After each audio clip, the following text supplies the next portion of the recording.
Du coup, là, tu vois bien, ça va? Oui, Ok. Donc, l'électrostatique, ce qui nous intéresse ici, c'est d'étudier les charges au repos. Alors, comme tu dois certainement le savoir, les atomes, et un atome est constitué d'un certain nombre de particules. oui. Est-ce que tu connais les particules qui constituent un Les atome? cations, les anions. Ah non, les électrons, dans les Les électrons, il y a électrons? cations, anions, les protons et les neutrons. Exactement. Du coup, on a des atomes, la matière est constituée d'atomes, Oui, et la structure d'un atome, on a un noyau qui est le centre de oui, l'atome, et puis tout autour, on a des électrons, tu vois. oui. Donc au centre, on a justement les protons et les neutrons, comme tu l'as dit. Donc là, on a le noyau, et lui est constitué de protons et de neutrons.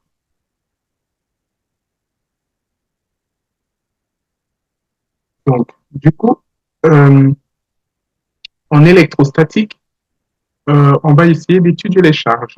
Les électrons, eux, ils sont chargés négativement, et les protons sont chargés positivement. Exactement. Donc, ceux-ci ont une charge positive, ceux-ci n'ont aucune charge, les neutrons sont neutres électriquement, et puis les électrons ont une charge négative. Du coup, ce qui nous intéresse en électrostatique, c'est d'étudier ces charges, mais au repos. Oui, Qui est différent de l'électricité parce que une électricité, on aura ces charges qui sont en mouvement.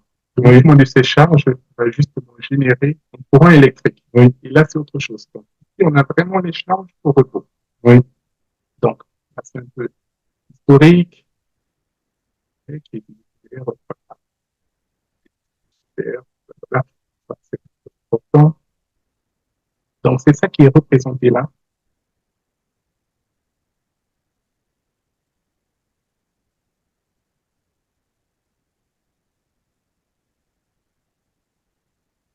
Donc, ça, c'est le noyau et puis, ce sont les électrons.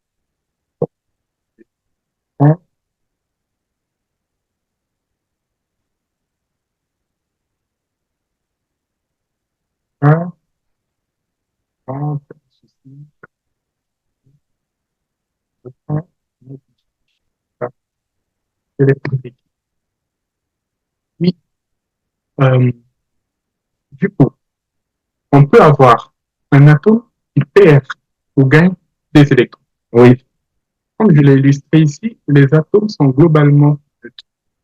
Ça veut dire que, euh, par exemple, sur cette table, c'est fait de bois. oui, Le bois est composé d'atomes de carbone, par exemple. oui, Et là, il y a de l'oxygène autour de oui. cette table, dioxyde de carbone. Donc, les atomes sont globalement neutres, ce qui veut D'accord. dire qu'ils n'ont pas de charge nette. Oui, Maintenant, par certains processus, ces atomes peuvent devenir chargés électriques, peuvent être chargés électriquement, oui, soit pour acquérir une charge positive, dans quel cas on va les appeler des cations, et puis euh, s'ils sont chargés négativement, on va les appeler des anions. Donc là, par exemple, on a un atome de sodium qui a perdu un électron et qui devient chargé positif. Parce qu'en fait, la manière de voir ça, c'est de dire que, OK, dans un atome neutre, si le noyau est composé de 5 protons, alors euh, il va y avoir 5 électrons. Parce qu'en fait, il y a une attraction entre les électrons et les protons dans le noyau. Il y a autant d'électrons que de protons. ok, Du coup, dans un atome neutre, les deux sont. Maintenant, s'il arrive qu'un atome perd un électron, il va il va être chargé positivement. Pourquoi? Parce qu'on va avoir plus de protons que de neutrons. oui, Supposons que dans ce cas-ci, on a un autre atome qui perd un électron. Du coup, il va rester avec 5 protons, par exemple, et 4 électrons. oui, Vu qu'il a un déficit d'électrons, on va dire qu'au final, on a l'atome, on a cet atome, mais avec une charge plus, d'accord. et puis l'électron qu'il a perdu. Et puis, le contraire est aussi vrai, c'est-à-dire que si dans ce cas, on a un atome de chlorure, neutre qui gagne un électron, il va avoir plus d'électrons que de protons. Donc, du coup, si on reprend l'analogie, si on reprend cet exemple, dans le cas où on avait 5 protons, 5 électrons, c'est neutre. Si on gagne un électron, on va avoir 5 protons et puis 6 électrons. Mais, et vu qu'on a un excès d'électrons, les électrons dominent, la charge négative domine, du coup, on dit qu'on va avoir une charge négative et c'est ça un ami. D'accord. Donc, c'est ça l'idée. Ça va, c'est compris des questions? Oui, c'est bon, merci. Ok, Ça, déjà qu'en chimie, d'accord. je me rappelle Justement, plus c'est de la fortement chimie. très bien. Exactement.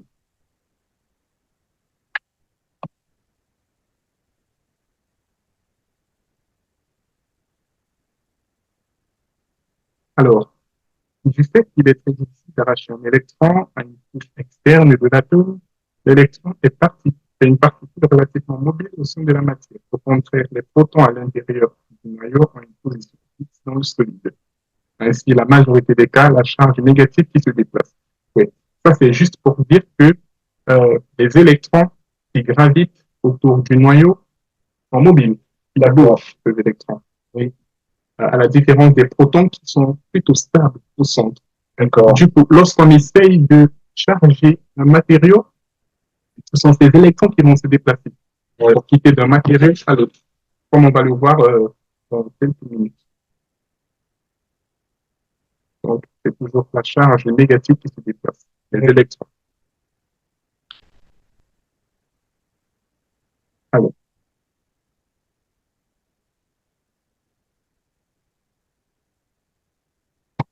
du coup, il y a différents moyens d'électriser un matériau. On peut électriser un matériau par, là c'est la première méthode, par frottement,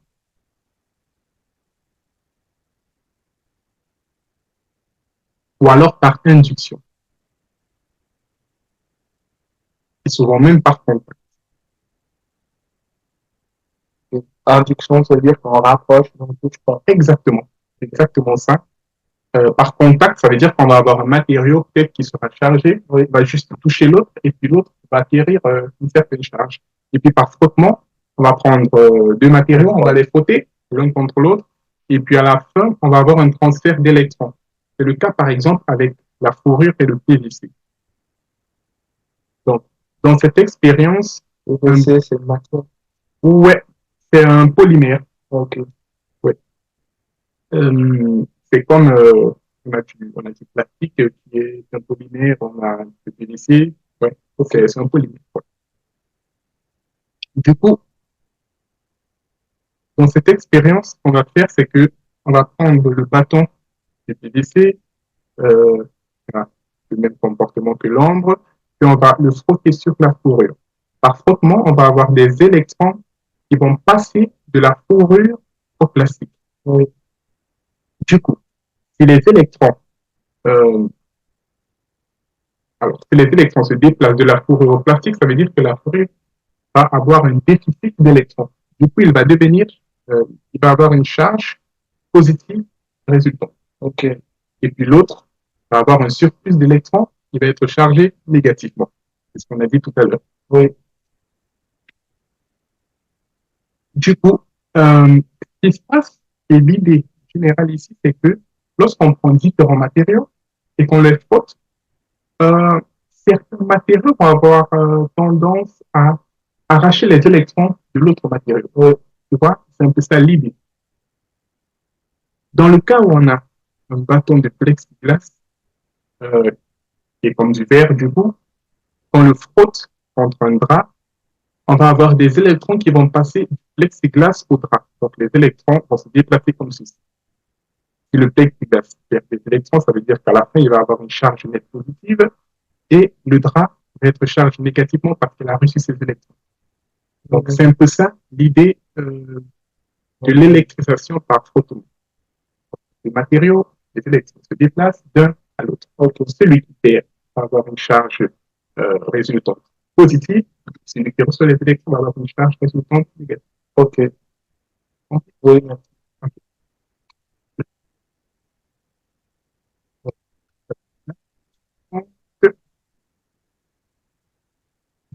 Donc, interaction attractive et répulsive.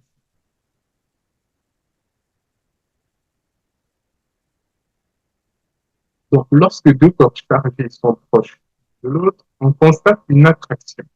Ouais. Et là, c'est ce qu'on appelle, c'est l'une des lois fondamentales de l'électrostatique. Du coup, on a deux lois fondamentales.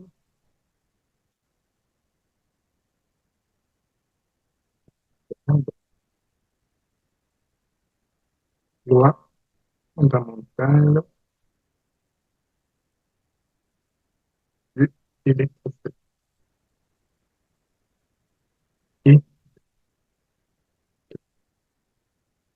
donc, la première loi ici nous dit que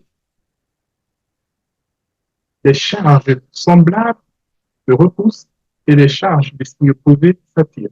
Ça veut dire que si tu rapproches deux charges, deux matériaux chargés positivement, ils auront tendance à se repousser. Ouais. Si tu rapproches deux charges chargées négativement, qu'est-ce qui va se passer? Elles se repoussent. Elles se repoussent, justement, parce que ce sont des charges semblables. Par contre, si tu as une charge positive, tu te rapproches d'une charge négative, on va avoir une certaine attraction. Donc, c'est ça la première loi fondamentale de l'électrostatique. Et puis, la deuxième loi, c'est la loi de Coulomb, et je crois qu'on va la voir plus loin, parce que j'ai vu que c'est mentionné quelque part, donc on va voir ça. C'est la deuxième loi. Donc, ici, dans cet exemple, par exemple, tu vois qu'on a deux bâtons de PVC, on a préalablement frotté sur une fourrure. En gros, on a fait cette expérience-ci. Le PVC, du coup, a tiré une charge négative. Donc, si on rapproche deux bâtons de PVC qui ont préalablement été frottés à de la fourrure, on va avoir une répulsion, une force répulsive. C'est ça ici. Donc, les deux charges négatives se repoussent. Là. Et puis, dans le cas où on a deux charges positives, c'est le même phénomène.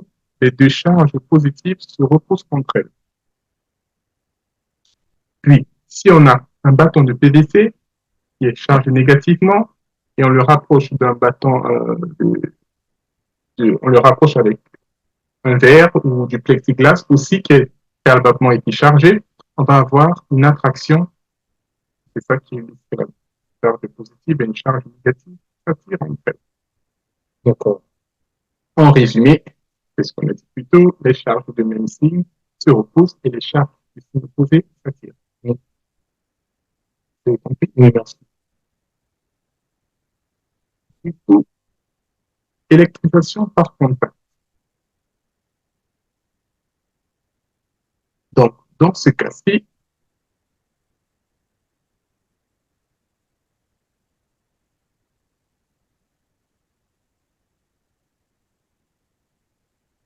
donc, lorsqu'on touche une petite sphère neutre avec un bâton chargé négativement, on constate une intense répulsion.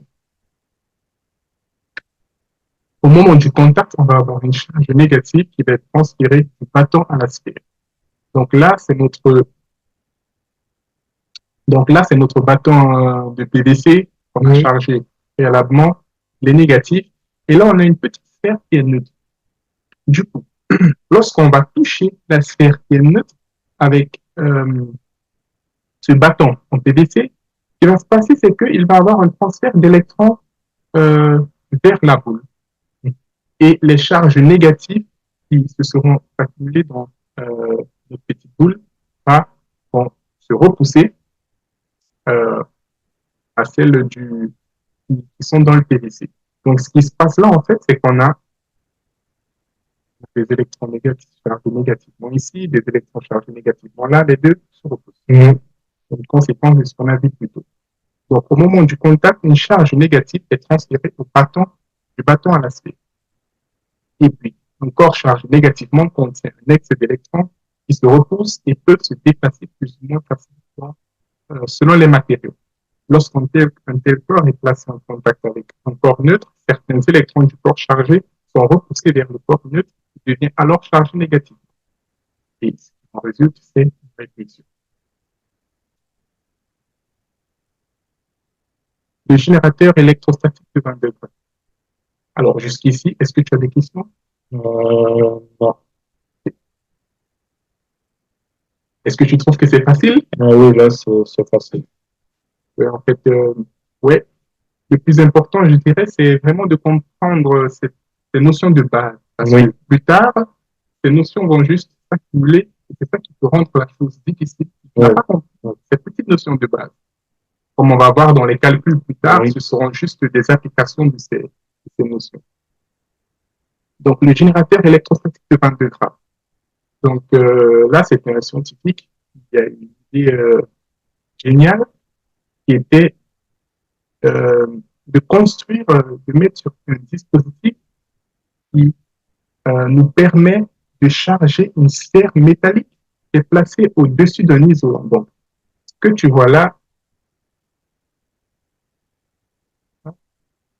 ce que tu vois là, c'est une sphère, elle est métallique, et puis là, on a un isolant,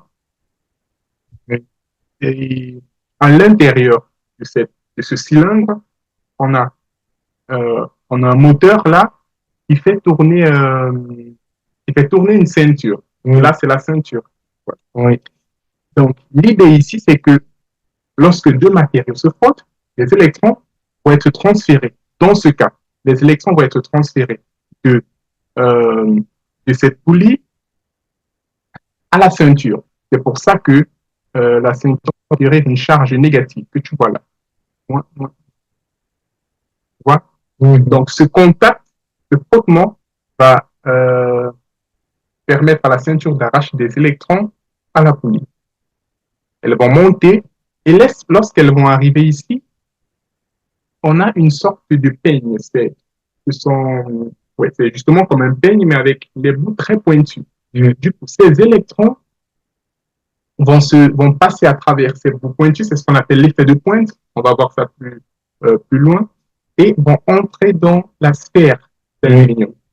Elles vont s'accumuler sur la surface de la sphère. Là, c'est encore notre principe de l'électrostatique, qui est que les charges, lorsque tu charges un matériau, les charges ont tendance à rester à la surface du conducteur. oui, On va voir ce que sont les conducteurs en quelques instants. Et de cette manière, on va pouvoir accumuler un maximum de charges sur cette sphère d'aluminium. Donc, c'est le principe. Ça aide beaucoup à réaliser des expériences d'électrostatique. Et puis, souvent, peut-être, tu as déjà vu ça sur le net, tu vas voir quelqu'un qui va placer sa main ou ses deux mains sur une sphère de de graphe. Peut-être que tu as vu, et puis ses cheveux vont se repousser comme ça. ah ben, je crois que j'ai pas vu ça, mais le prof, la semaine dernière, il nous a montré Des des vidéos, petites, non, mais lui, il a fait des expériences avec cool. la boule, il a montré, mais je me rappelle plus s'il a fait un truc avec ses cheveux. Ouais, Parce que mais les chauve, je crois. Du coup, il a pas, mais, il a montré des trucs, genre, je me rappelle plus, mais il a montré des expériences qui étaient mm-hmm. montrées dans le fascicule. Il avait une sphère de de graphe, un générateur de Euh, de graphe hein, en fait. je, je crois pas, mais je suis pas sûr, peut-être. Je me rappelle plus, malheureusement. Ouais, parce que souvent, une expérience que tu peux faire sur le transfert de charge, comme on a vu Oui, plus tôt, c'est de prendre peut-être un stylo. Alors, je ne sais pas si c'est un crayon, ouais, un crayon. Et puis, en général, tu peux prendre aussi un petit bout de papier, un petit, alors, peut-être, je ne vais pas euh, le couper ici, mais je peux, je peux pas déchirer. ouais, alors là, je te comprends, tu prends un petit comme ceci. Alors, ce que tu peux faire, c'est que tu peux frotter le crayon contre un tissu, par exemple ton habit, tu frottes très rapidement pour le charger. Ce qui va se passer, c'est que les électrons vont être arrachés du crayon au tissu. Et puis normalement, lorsque tu vas toucher une de ces petites feuilles, tu vas pouvoir les soulever. Donc essaye voir si tu arrives. Du coup, il faut être rapide.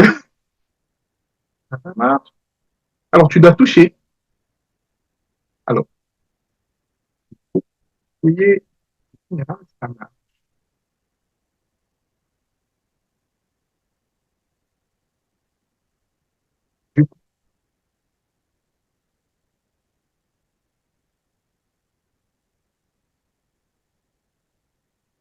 Là, c'est pour matériel, peut-être quelque chose qui a.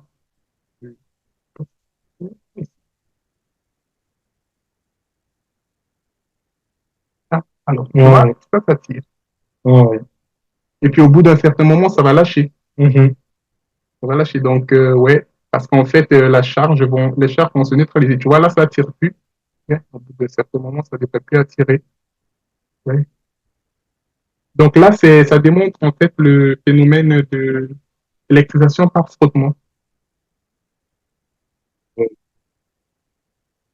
c'est Alors ça. peut-être parce que ça, c'est une gomme. Ouais, Alors si ça colle, il faut chercher quelque chose qui est comme du verre. Ouais, là, il n'y a pas, mais si tu frottes contre un vêtement très fort, et puis tu essayes juste ouais, de soulever, ça devrait marcher. Alors essaye très vite, très vite. Ah ouais, bon, ça essaye. Ouais, ça marche. ouais, Ouais, ça marche. ouais. Alors que là, c'est. Alors là, c'est une gomme, c'est pour ça que ça Ouais, colle, mais ouais, là, celui-ci est parfait, vu que c'est un peu ouais. comme Alors du que verre. là, Là, ça va ça pas tirer, soulève mais si pas. tu frottes, ouais, tu vas pouvoir, tu le charges, et puis après, ça devrait marcher.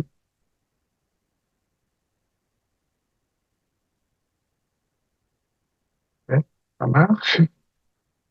Ouais, c'est déjà déchargé, Ouais, du coup. mais ça marche plus que ouais, j'ai compris. C'est un peu ça le principe, ouais. Et puis après, une question que tu pourrais te poser, c'est pourquoi est-ce que on va privilégier des petits morceaux de feuilles par rapport à toute une grosse feuille? Parce que il faut beaucoup plus d'électrons pour soulever une Justement, grosse feuille. ouais. Alors pourquoi il faut beaucoup plus de charge pour soulever une grosse feuille? Ben, parce que euh, ça doit être proportionnel dans le sens que dans une petite feuille, il y a moins d'électrons que dans une grosse feuille. Du coup, c'est faut plus de puissance pour une grosse. Tu as justement la bonne idée. Bah, du coup, la question qu'il faut se poser, c'est quelles sont les forces qui sont en action dans ce cas-ci? On a la force électrique qui essaie de soulever la feuille, et puis Oui, on a la force de gravitation qui agit vers le bas. oui, Et puis, ouais, on le verra dans l'un des exercices parce que ça, c'est un peu le principe. Donc, on a la force électrique et puis on a la pesanteur qui agit vers le bas. Du coup, plus la feuille est grande, plus il faudra de charge, de force électrique pour la soulever, oui, pour contrecarrer la gravité. oui, Du coup, c'est beaucoup plus facile de soulever une petite feuille, vu qu'elle a le poids est beaucoup plus faible, comparé à la force, à la charge, la force électrique, du coup, qui va être générée. oui, Par contre, lorsque tu as une grosse feuille, ouais, le poids va prendre le oui, dessus et ça devient beaucoup oui, plus compliqué. ouais, Donc, c'est là le principe. Et ouais, je crois que dans l'un des exercices, ouais, on va voir cela en détail. Du coup, en physique, les matériaux sont classifiés en trois catégories selon leurs propriétés électriques. oui, On a les conducteurs, les isolants et les semi-conducteurs. oui. Bon, après les semi-conducteurs, on va pas en parler, vu que c'est pas qui. Donc, est-ce que tu sais c'est quoi les conducteurs ou plutôt c'est quoi les isolants? Une idée? Un conducteur, peut-être ce nom, ça peut être quelque Donc, chose. Ça dit quelque chose qui attire peut-être, qui conduit. exactement, quelque chose qui conduit de l'électricité. Oui, C'est ça un conducteur. oui. Donc, en gros, et tu as une idée, tu sais un exemple de conducteur? Une chose qui conduit. L'électricité. L'eau, L'eau, c'est plutôt un semi-conducteur. C'est pas vraiment un conducteur. le vent, Le vent, c'est de l'air. L'air, a euh, priori, ne conduit pas l'électricité. il y a, un fil, Un fil, exactement, un fil électrique. oui, Un fil un de câble, cuivre, par oui, exemple. Un fil de cuivre, c'est un conducteur. une puce. Alors, une puce, c'est du plastique, a Ouais, priori. Je ne pense pas qu'elle sera ok. conductrice. Mais du cuivre, ouais. Tous les métaux, en fait. La plupart des métaux, parce Oui, qu'en fait, peut-être vous l'avez vu en chimie, tous les métaux ne conduisent pas forcément ouais, l'électricité de la même manière. Ouais, mais en général, les métaux sont de bons conducteurs. oui, Et puis les isolants, ce sont ces matériaux qui ne conduisent pas l'électricité. comme par exemple du plastique, Mhm. du caoutchouc, du PVC, tu vois, sont des isolants. D'accord. Donc, pour faire simple, c'est ça la différence. Donc, ouais, là, ils ont donné quelques exemples. Le bois, le plastique, le verre, l'air, les tissus, ouais, ce sont des isolants parce qu'ils ne conduisent pas d'électricité. Et puis, euh, une particularité des isolants, en fait, c'est que les charges sont mobiles, sont immobiles. Mhm. C'est pour ça qu'ils ne conduisent pas l'électricité. Parce qu'en physique, pour qu'il y ait transfert de charge, pour que les charges se déplacent dans un matériau, il faut qu'il y ait des électrons libres pour déplacer ces charges. Dans le cas d'un isolant, ces électrons ne sont pas libres. Électrons pas libres de se déplacer et du coup, pas de conduction.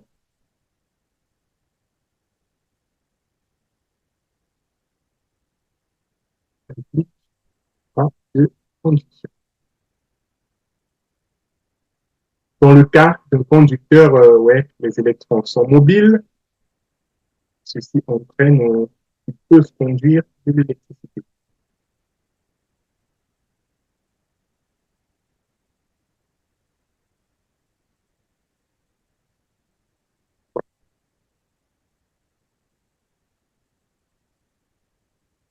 Donc, la différence est due à la mobilité des électrons, que je viens de mentionner plus tôt, qui provient de la structure atomique. Ainsi, par exemple, la peau humaine est un bon isolant comparé au cuivre. Elle est beaucoup plus conductrice que le verre. L'eau pure est un isolant. Mais la montre importée dissoute la rend plus ou moins conductrice. Donc, l'eau va conduire partiellement. Le cuivre, c'est un excellent exemple de Oui, là. merci.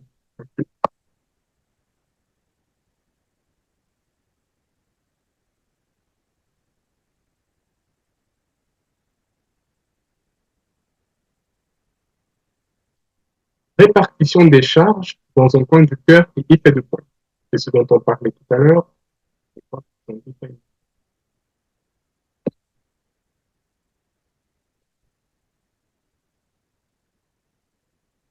Donc, comme je l'ai dit plus tôt, euh, quelle que soit la forme d'un conducteur, la charge effective qu'il porte se répartit toujours sur sa surface extérieure. Et puis là, on ne saurait dire pourquoi, mais c'est, comment dire, un phénomène de la nature. Oui, Lorsque tu charges un conducteur, la charge va toujours aller sur la surface et pas en dessous. oui. Donc, vraiment, c'est fondamental. Et maintenant, les charges, la distribution des charges sur la surface d'un conducteur va dépendre de la forme de ce conducteur. Par exemple, là, tu vois, c'est le cas d'un conducteur sphérique. Donc, suppose qu'on a une boule métallique, elle est sphérique. Si on la charge, ce qui va se passer, c'est que les charges vont se distribuer de manière égale sur toute la surface. Oui, Par contre, si on a là un conducteur avec une forme un peu bizarre, ce qui va se passer, c'est que les charges auront tendance à s'accumuler là où le conducteur est plus pointu, là où la surface est plus aiguë, plus pointue, oui, tu vois. Ce qui fait qu'on va avoir plus de charges ici que là. Et c'est ça qu'on appelle l'effet de pointe.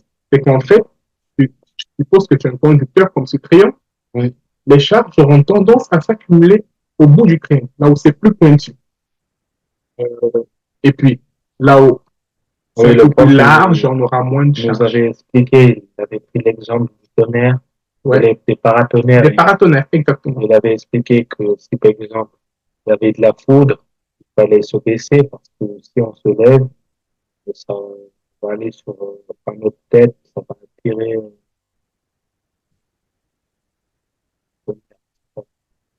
Oh, Ouais, c'est exactement ça.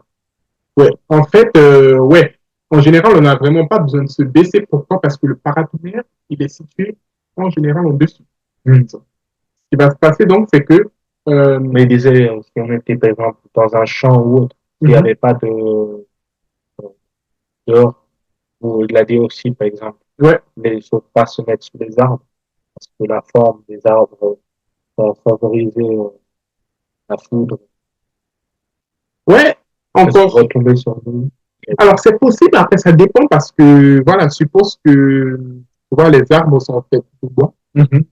Et le bois, a priori, s'il est sec, il ne conduit pas l'électricité. Ouais. Donc, ça va vraiment dépendre. Après, si le bois est mouillé, oui, il va conduire partiellement, mais l'idée, en fait, du paratonnerre, c'est que, voilà, après, on a ce dispositif en forme de peigne, tu vois, avec des bouts très aigus, très pointus. Oui. Donc, lorsqu'il y a de la poudre, par exemple, ces bouts pointus vont faciliter le transfert de charge vers le sol. Parce qu'en fait, le paratonnerre, il est, en anglais, on dit ça grounded. Grounded, ça veut dire, en fait, il y a un chemin, il y a comme un conducteur qui le connecte au sol. La Terre, par convention, a un potentiel de zéro. Ça veut dire qu'elle peut accumuler toutes les charges. C'est pour ça que les charges ont toujours tendance à aller d'un potentiel élevé à un potentiel de zéro, comme celui de la Terre. Ça aussi, on le verra plus tard, mais c'est justement ça aussi. Et là, il y a cette expérience qui va répondre justement à la première question, je crois, de la fiche d'exercice, qui était, voilà, euh, lorsqu'on rapproche une pointe chargée électriquement d'une bougie, on constate que la flamme de la bougie est déviée. Ouais, je crois que c'était demandé là, expliqué à l'aide du modèle microscopique les phénomènes sous Oh la non, flamme d'une pardon, bougie. c'est l'exercice 2 qu'on a fait en classe. L'exercice 1, on n'a jamais fait. Ah, d'accord.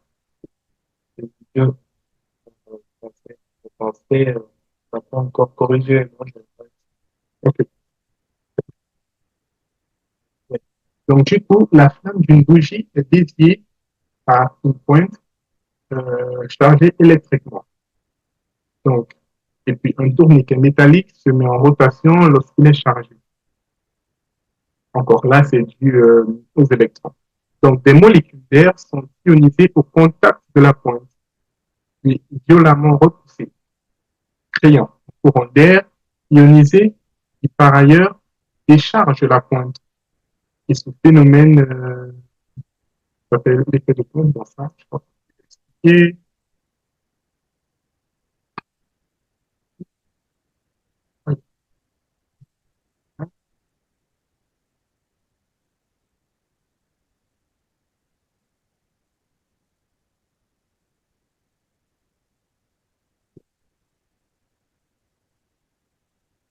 là, on a expliqué. Donc, ce qui se passe, par exemple, dans le cas du tourniquet, c'est que euh, alors, le tourniquet se met en place. Donc, on va imaginer que ce tourniquet est chargé, supposons chargé négativement, par exemple. Donc, si on a, euh, si on a ces bâtonnets qui ont chacune des charges négatives, ces charges négatives vont se repousser. Et puis, supposons que voilà, là, ils ont la possibilité de tourner parce que tu vois, ces bâtonnets sont accrochés à ce petit truc-là qui est relié à ça. Donc, si elles ont la possibilité de tourner, on va justement constater que le tourniquet va se mettre en rotation. Et ceci est dû à la repulsion des charges négatives. Après, si elles n'ont pas la possibilité de tourner, donc tu peux rester là, mais tu vas sentir une résistance, un peu comme lorsque tu rapproches des aimants le bout, c'est une force.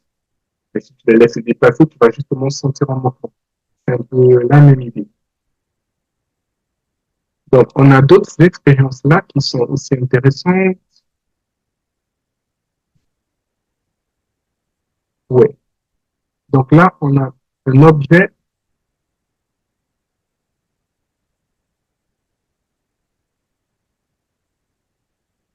un objet chargé est en mesure d'attirer des petits bouts de papier ou une petite boule. Ça, c'est ce qu'on a déjà réalisé tout à l'heure. Là, tu frottes pour se capter un peigne, un tissu, c'est-à-dire des bouts de papier. Et puis, Alors, là, on a une charge négative. Ce phénomène s'explique par l'effet de proximité. Donc, ouais, là, c'est ce que on a mentionné tout à l'heure, ça s'appelle l'induction. Donc, le principe de l'induction ici, c'est que si on prend un matériau chargé, voilà, dans ce cas, on a notre PVC tout à l'heure chargé négativement, et que tu le rapproches d'un objet qui est neutre, sans Oui, toucher.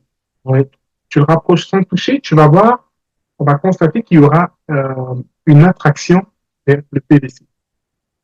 Mais maintenant, une fois que les deux vont se toucher, il va y avoir transfert d'électrons du PVC vers la boule et après, on va constater une répulsion. Donc, le principe de l'induction, c'est justement de rapprocher un objet qui est chargé électriquement d'un autre qui est neutre. Donc, supposons qu'on avait une grosse boule comme ceci. Ce qu'on constate en fait, c'est que les charges positives vont se déplacer vers le côté gauche de la boule, les oui, charges négatives vont aller vers le côté droit. Du coup, ces deux auront tendance à s'attirer. Mais maintenant, si tu touches, ce qui va se passer maintenant, c'est que des électrons vont être transférés dans la boule. Et si on a des électrons ici et des électrons de l'autre côté, qui ont la même charge, ils vont se repousser. C'est justement la raison pour laquelle là, tu vois, on n'a pas touché. Par contre, plutôt, on a vu la même expérience, mais les deux se touchaient et il y avait une répulsion.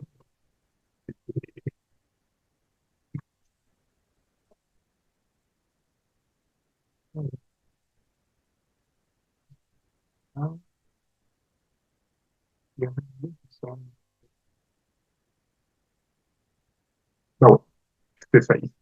C'était voilà, les deux étaient en contact, et puis après un certain temps, on observe une répulsion. Par contre, ici, on ne les met pas en contact. On observe une attraction. oui, Voilà comment on peut jouer un peu avec oui, les choses. Ce phénomène s'explique par le fait que la proximité de l'objet chargé conduit à la polarisation. Donc, la polarisation ici, c'est tout simplement la tendance qu'auront les charges à se redistribuer dans le matériau, oui, de telle sorte qu'il est positif. Les charges positives sont là, et puis les charges négatives, c'est ça qu'on appelle la polarisation. Puis la polarisation de la matière se produit différemment si le corps est isolant ou conducteur. Dans les cas suivants, nous avons étudié l'influence d'un corps chargé négatif.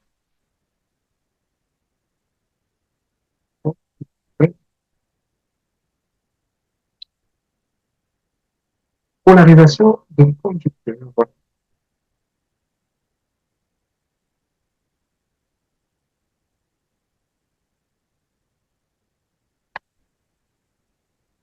Dans un métal, les électrons libres vont être repoussés par le corps chargé négativement, faisant apparaître une charge positive d'un côté et négative de l'autre.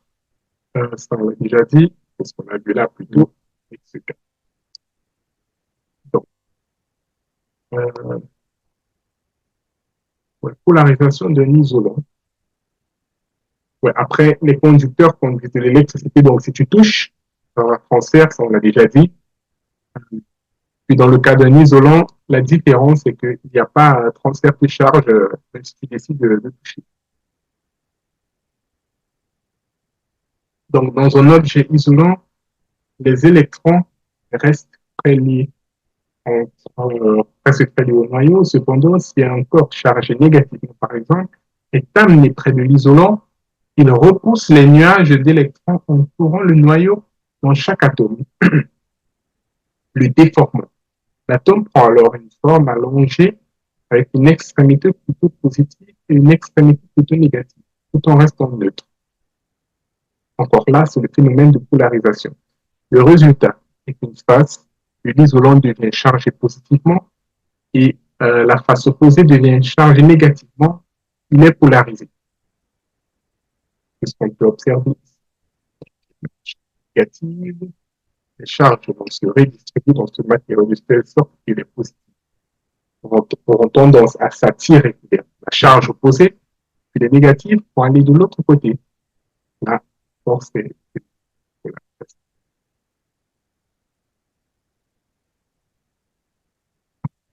nous avons pu constater expérimentalement que la conséquence de cette polarisation est une globale attraction de l'objet, conducteur ou isolant vers le corps chargé. Encore, le point important à noter ici, c'est que on a une attraction parce qu'on ne touche pas l'objet. C'est le phénomène de l'excitation par induction. On rapproche, mais on ne touche pas. Ça va jusque-là? Oui.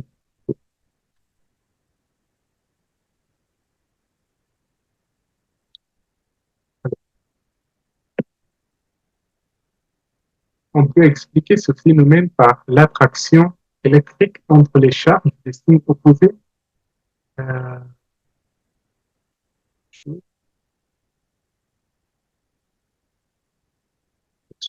ouais.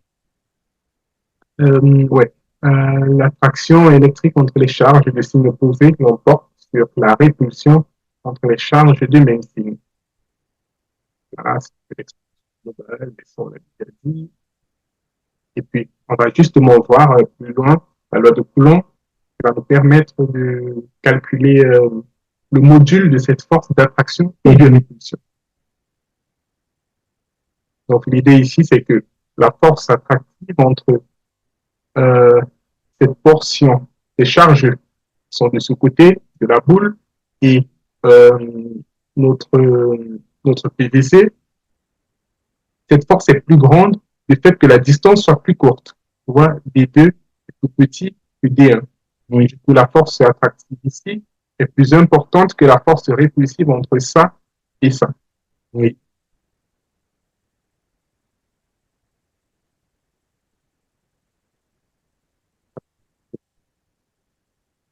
C'est pour ça qu'il y a une attraction globale. Donc, concrètement, le côté positif de l'objet est polarisé du poids du corps, blablabla. Bon, après, puis, on a des molécules qui sont polarisées naturellement. Et on a un exemple qui est la molécule d'eau, H2O. Donc, ce qui se passe, c'est qu'on va avoir dans la molécule d'eau, on a deux atomes d'hydrogène et puis un atome d'oxygène. Et l'atome d'oxygène est Moins 2 et H plus. ouais. Pardon? J'ai dit que, par exemple, je pense que c'est chimie, mais O, Ouais, c'est 2 moins. Donc ouais, H, justement, 1 et 2, ça fait 2 plus, après c'est. c'est neutre. C'est neutre, mais globalement, l'objet reste neutre, même dans Oui, ce cas-ci. oui, Tu vois que la sphère reste globalement oui, neutre. Mais la polarisation intervient du fait que on a les charges qui vont être distribuées différemment. oui, Elles vont se déplacer, les charges positives vont s'accumuler d'un côté et les charges négatives de l'autre. Mais globalement, on a le même nombre de charges. C'est ce qui se passe aussi dans la molécule d'eau. Globalement, c'est neutre. Comme tu l'as dit, on a un plus ici, et puis là, on a deux moins. Globalement, c'est neutre, mais les électrons auront tendance à venir plus du côté de l'oxygène que le côté de l'hydrogène. oui. En chimie, on avait qualifié ça d'électronégatif. Vous l'avez vu. Donc, l'oxygène est plus électronégatif que l'hydrogène. Oui. Et par conséquent, va induire une polarisation de la molécule H2O. C'est le même principe. Oui. Là, c'est une autre expérience. Lorsqu'on approche un bâton chargé d'un filet d'eau, celui-ci est dévié vers le bâton. Pour se comprendre, c'est le même principe. L'électroscope.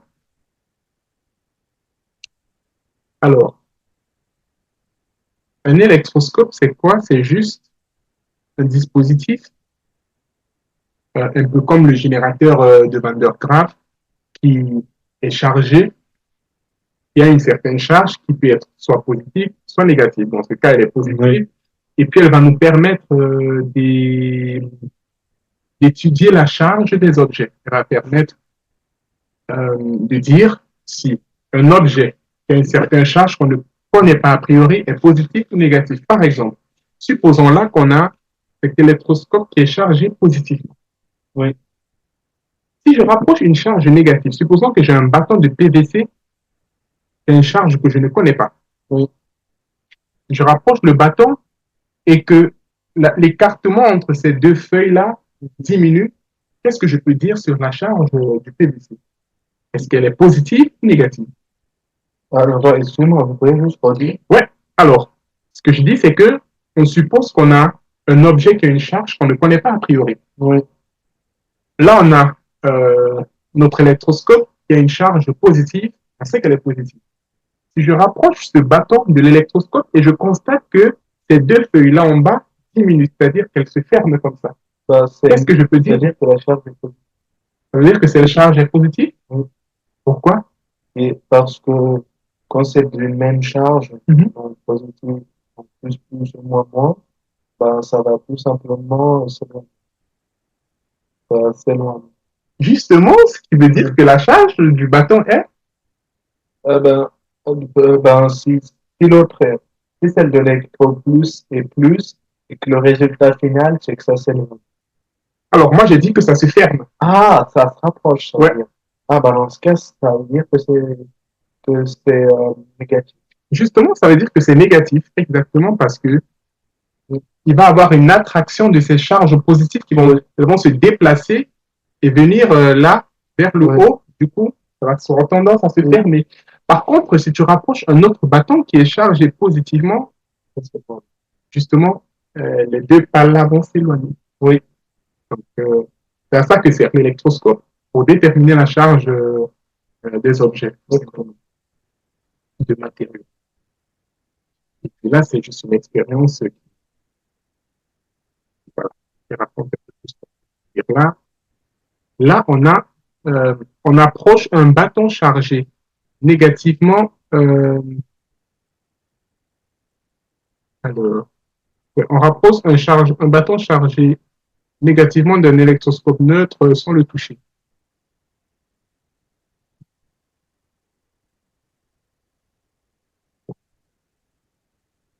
Alors, dans ce cas, on a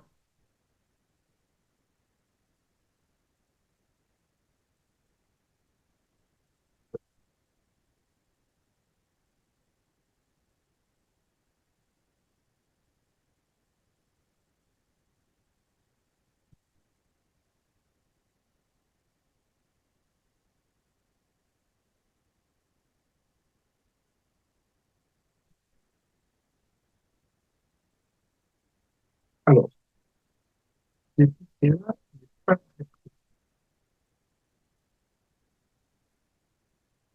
parce que ouais, ça peut dépendre aussi de l'intensité de la charge et du module.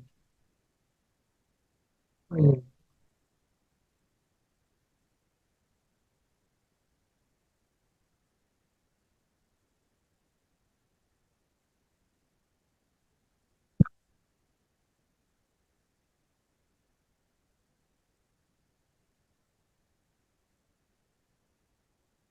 Peut-être très rapidement aller aux toilettes. D'accord, pas de souci. Ok. On va réaliser une petite expérience. Alors, ce qui se passe, supposons que là, on a notre électroscope qui est chargé positif. Plutôt, on avait dit que si on rapprochait, plutôt, on avait dit que si on rapprochait un PVC chargé négativement, l'écartement allait chuter. Bah, du coup, il ne va pas chuter complètement. Je crois qu'il faut qu'on fasse une petite nuance ici. Parce que l'on rapproche une charge négative ou une charge positive de l'électroscope, l'écartement entre ces deux feuilles ne vont pas tomber complètement. Du coup, comment est-ce qu'on va pouvoir différencier une charge positive d'une charge négative? Si on rapproche une charge négative, on va avoir ceci. Les charges positives vont aller vers le haut, les charges négatives vont rester en bas, et puis on va constater un certain écartement entre les deux feuilles-là. Maintenant, si on rapproche par contre une charge positive, comme ceci, ce qui va se passer, c'est que les charges positives vont se repousser et l'écartement là va plutôt augmenter. Donc, au lieu d'avoir ça, on va avoir quelque chose comme ça. Tu vois? Parce que là, on a les mêmes charges, positives, positives. Oui. Elles se repoussent. Encore plus que lorsqu'on avait une charge négative ici en haut. Oui. Ouais, donc, ce qu'il faudrait noter, c'est que si on a une charge positive, l'écartement sera beaucoup plus important que si on a une charge négative. De cette manière, on peut les différencier. Du coup, la question que je vais te poser, c'est que se passe-t-il si on touche l'électroscope chargé positivement avec une sphère chargée négativement? Qu'est-ce qui va se passer? Qu'est-ce qu'on va constater sur l'écartement de ces deux feuilles?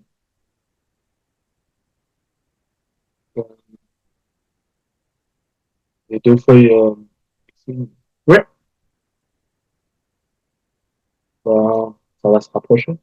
ça va se rapprocher. Pourquoi? En raison du fait que ça, c'est moins et ça, c'est plus.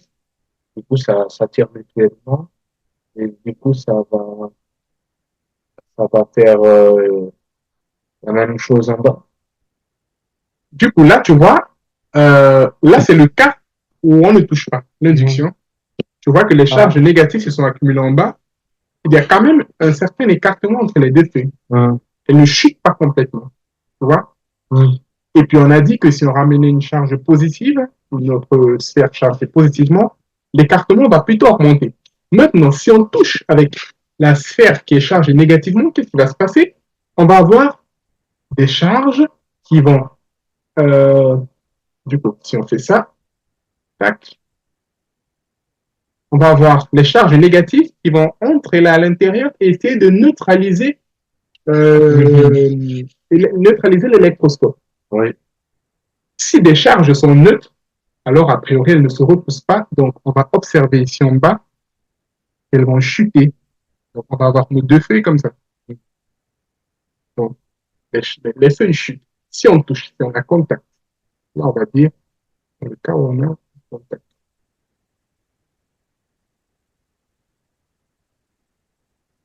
Donc voilà un peu le principe. Oui. Alors, du coup, on passe au prochain.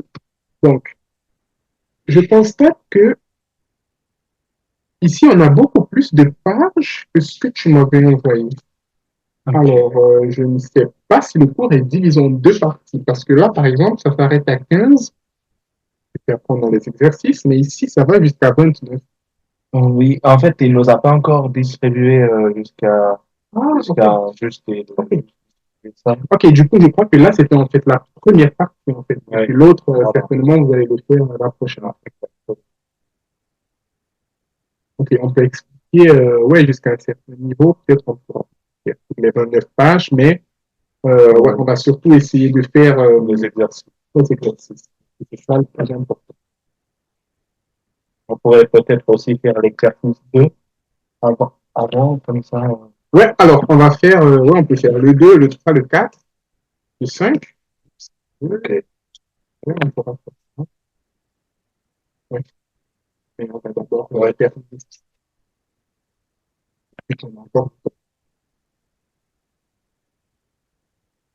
donc, la foudre, les éclairs et le paratonnerre, c'est un peu ce qu'on a déjà expliqué. À l'intérieur d'un cumulonimbus, ce sont des nuages, le courant d'air ascendant transporte en altitude des gouttelettes d'eau qui se transforment en glaçons. Ceux-ci grossissent et entament une chute. Ascendante, donc là, gouttelette ascendante et puis cristaux de glace qui descendent. Il semble que ce soit les interactions entre les gouttelettes et les glaçons qui entraînent une séparation de charge par frottement. Les gouttelettes transportent les charges positives vers le sommet du nuage et les glaçons les charges négatives vers le bas du nuage. Donc, ce qui va résulter, c'est qu'on va avoir des charges négatives là, c'est représenté, des charges positives là en haut. On va faire en sorte que le nuage serait polarisé d'une certaine manière. C'est ça qui est représenté ici. Du coup, tu vois, si on a un nuage qui est polarisé comme celui-ci, ce qui va se passer, c'est que ces charges négatives en bas du nuage vont aussi d'une manière polarisée le sol, la Terre. Parce que les charges positives de la Terre auront tendance à se rapprocher du côté du nuage qui est négatif. Tu vois? Donc, le sol et les corps qui s'y trouvent se chargent positivement sous l'influence de la base du nuage chargé négativement. Si la concentration des charges électriques est suffisamment élevée, l'attraction est telle entre ces charges qu'il peut se produire une décharge électrique. Ces décharges provoquent une émission de lumière, les éclairs et une déflagration sonore, le tonnerre. Le paratonnerre est une forme de... Le paratonnerre, lui, il intervient ici. Donc, ce qui se passe, c'est que dans cette configuration, on a des charges négatives là et puis on va avoir des charges positives. Si on veut créer un chemin pour permettre à cette charge du nuage d'aller vers le sol, il faut justement utiliser ce paratonnerre. Comme tu vas représenter ici, le paratonnerre va créer, du fait qu'il soit très pointu, comme ça, il va créer un chemin pour permettre à ces charges négatives de relier le sol, d'entrer et de se déplacer jusqu'à la Terre. Donc, on va avoir un mouvement de ces charges négatives comme ceci jusqu'à la Terre. De cette manière, personne ne va être électrocuté, quoique on ne sera pas électrocuté par une foudre, mais ça permet aux charges de se neutraliser dans le nuage, qui ne causerait aucun danger.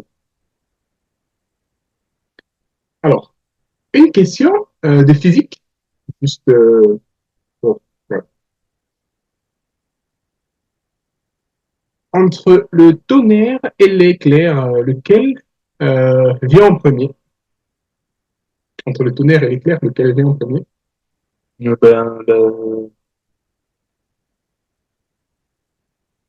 Et pourquoi?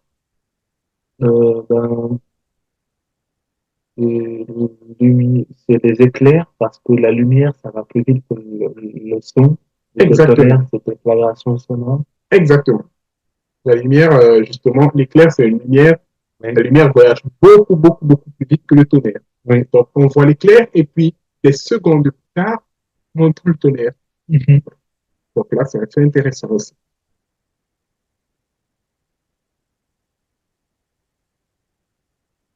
Quantification de la charge électrique.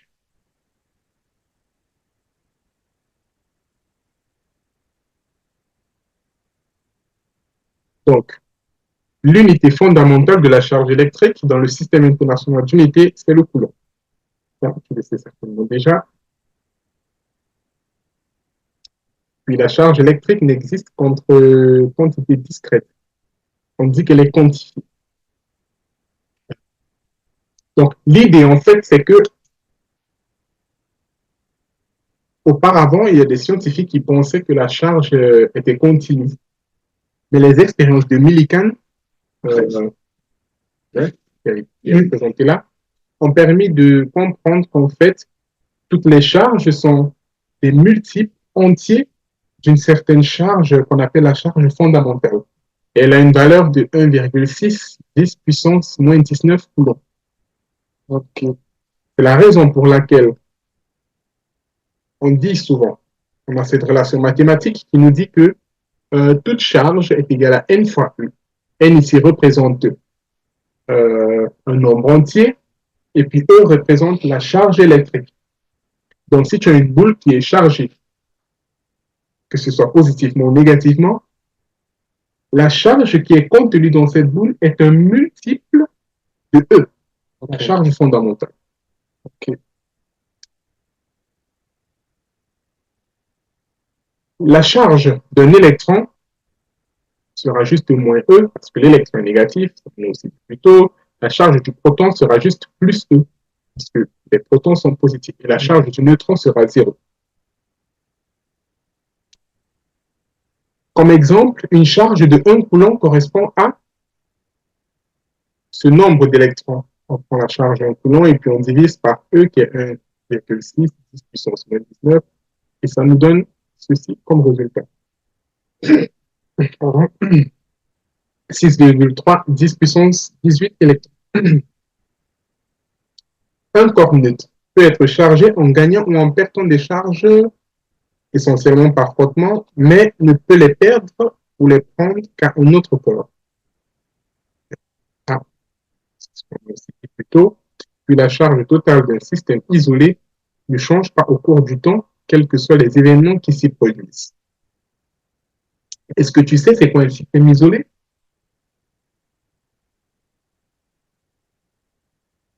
Pas vraiment. C'est vrai qu'on a mentionné ça de manière subtile plus tôt. C'était le cas on a vu ça dans le cas de l'électroscope. Parce que là, tu vois, ce que tu as là, c'est un isolant, ce truc en bleu là. Parce qu'en fait, si euh, l'électroscope charge n'est pas isolé, ce qui va se passer, c'est que les charges vont juste s'échanger de telle sorte à s'équilibrer. Donc, isoler un matériau, ça veut juste dire ne pas, comment dire, euh, on peut pas expliquer ça de manière simple. C'est une manière juste de permettre à ce que les charges qui sont contenues dans dans ce matériau, on va dire ça comme ça. C'est juste une manière de, de créer une sorte de barrière avec l'environnement. Parce qu'en fait, tu vois, si j'ai une charge qui passe à travers, disons, ce fil, elles auront tendance à aller vers le sol. Parce que le sol a un potentiel infini. Par contre, le bois, par exemple, c'est un isolant. Si j'ai des charges qui sont placées sur ce bois, elles ne vont aller nulle part, elles vont rester là où elles sont. Elles ne pourront pas se déplacer. Donc, isoler un matériau, justement, c'est un moyen de permettre à ce que les charges de ce matériau ne s'échangent pas, ne communiquent pas avec l'environnement qui l'entoure. Est-ce que, je ne sais pas si tu as compris. En gros, ça vient du nom isolant. Un isolant qui sait, ne conduit pas d'électricité.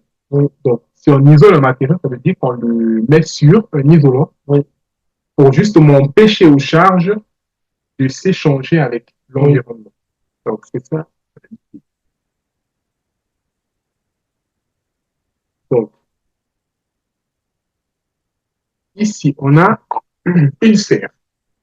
Sphère chargée de 5 électrons, sphère neutre qui égale 0, sphère chargée de 5 électrons qui égale ceci, et puis euh, okay. Donc, supposons qu'on ait une sphère neutre qui égale 0, bien évidemment. Si cette sphère est chargée de 5 électrons et qu'elle acquiert une charge négative, ça veut dire qu'elle a gagné ou perdu 5 électrons. Alors, je pose la question. Si elle est chargée, comme dans cette configuration-ci, est-ce que ça veut dire qu'elle a gagné ou qu'elle a perdu 5 électrons?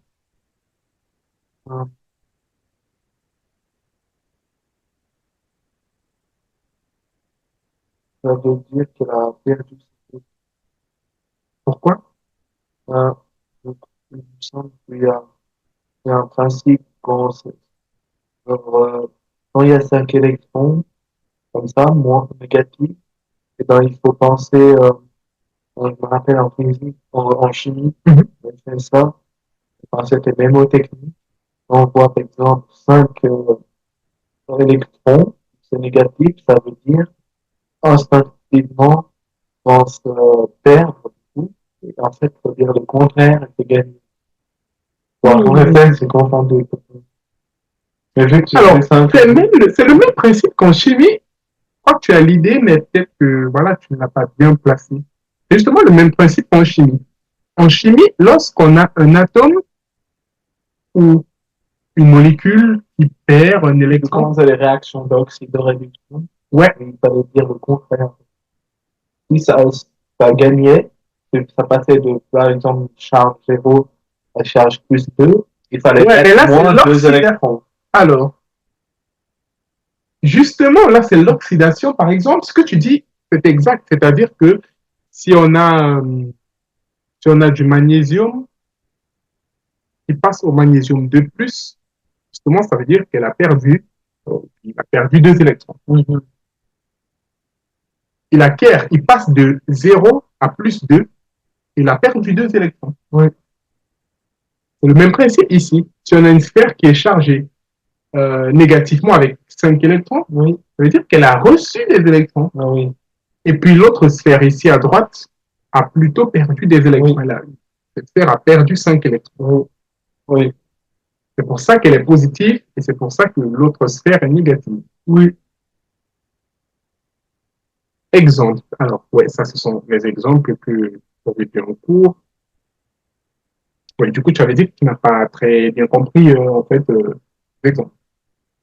Ben, je C'est me vrai qu'elle rappelle, n'était pas difficile, mais je crois ouais, que c'est ce que tu as dit. Oui. ouais, je me rappelle même plus très bien qu'on a parlé de ça. Et je me rappelle juste que je vais copier au tableau. Du coup, une sphère a une charge de -1 microcoulomb. Oui, Le -1 nous indique juste qu'elle est chargée négativement. oui. Combien d'électrons en excès à cette sphère? En excès parce qu'elle a reçu des électrons. Euh, Du coup, là, on a une charge en microcoulomb, il faut la convertir en coulomb. oui. Est-ce que tu sais faire les conversions? Un micro-coulomb, ça veut dire 10 coulombs. Non, c'est pas, ça veut dire 1000. Ça veut dire 1000 coulombs, un micro-coulomb. 1000 coulombs, Non, ça veut dire 10, un coulomb fois 10 puissance moins 3. 10 Alors, puissance -3, c'est 1000 coulombs. ah oui, 10 puissance -6, c'est micro. Alors, ce qui se passe, c'est que, ouais, micro, ça veut dire 10 puissance -6. Milli, ça veut dire 10 puissance -3. Puis on a méga, qui veut dire 10 puissance 3. Alors, non, méga, c'est 10 puissance 6. Non? Ouais. Et puis on a kilo, qui veut dire 10 puissance 3. Donc c'est préfixe, si on te dit kilo, coulomb, ça veut dire 10 puissance 3 coulombs. Donc peut-être il faut que j'écrive ça, donc ça fait kilo, là c'est méga, c'est milli, et là c'est micro. d'accord. Donc si on dit une charge de 10 microcoulombs, ça veut dire 10 fois 10 puissance -6 coulombs. Ok, Si on dit 2000 coulombs, ça veut dire 2 fois 10 puissance -3. ok, Donc, cette charge, c'est 10 puissance -6 coulombs, ce qui veut dire que le nombre d'électrons sera Q sur E, donc -1 fois 10 puissance -6, qui est là, divisé par 1,6, qui est la charge oui, élémentaire. Et au final, on se retrouve avec ça, oui, qui est le nombre d'électrons. Du coup, là, on a un N qui est négatif, mais un nombre d'électrons ne peut pas être négatif. oui, Ce N, il est juste négatif euh, parce que c'est la manière d'écrire cette formule. ah, ok. Ah bah oui, bah non, oui, parce que moins 6,25 fois 10 puissance 12, ça fait un truc positif. Non, pas parce que ça Ah, fait un truc positif. Ce qui se passe justement, c'est qu'on fait le calcul de cette manière en mettant la charge négative. oui, On aurait ah, pu prendre juste le module de la charge sans considérer le moins. ok, Tu vois? En gros, on aurait juste pu faire ça. C'est-à-dire 1 fois 10 puissance -6 qu'on divise par 1,6 fois 10 puissance -19. oui, Et là, on aurait eu une réponse positive, qui est 6,25 10 puissance 12 électrons. oui, Donc, le signe moins qu'on a là, c'est parce qu'en fait, ici, votre enseignant, il a mis la charge comme étant négative. Mais en fait, en faisant ce calcul, on n'est pas obligé de mettre ce signe moins ici. oui, Parce qu'on sait de toutes les manières que la charge négative veut juste dire que la sphère a un excès ok, d'électrons. Donc, on n'est pas obligé de mettre ce moins. Et c'est justement le principe derrière qui est le oui, plus important. ok, Donc, ça veut dire justement que cette sphère a 6 fois, alors 6,25 fois 10 puissance 12 électrons. OK. Tout comme notre sphère, là, à droite, qui est positive, si on refaisait le calcul avec, supposons, une charge de plus 1 microcoulomb, à la fin, on aura toujours le même nombre d'électrons. Oui. La différence, c'est que ce nombre d'électrons est perdu dans le cas d'une Oui. sphère positive. Ici, c'est ça, électrons en excès. Oui. C'est vraiment important ce terme, en excès. Oui. Voilà. Alors, on passe à la loi de Coulomb.